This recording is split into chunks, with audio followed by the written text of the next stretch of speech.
んなの倒れるもんか。どこのあれなんだろう。あ、この上か。この上のあれが起こってきたんだ、こんな。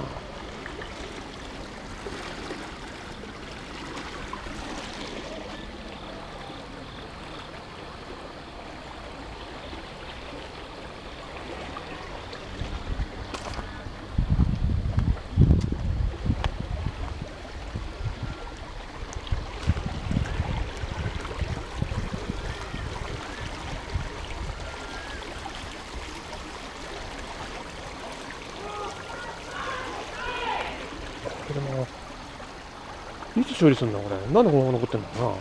だから水曜日の時だね。それは水曜日の時だね。はあ。この木だよ。この上のあれが起こってきたんだよな。結構な高さから起こったよなこれ。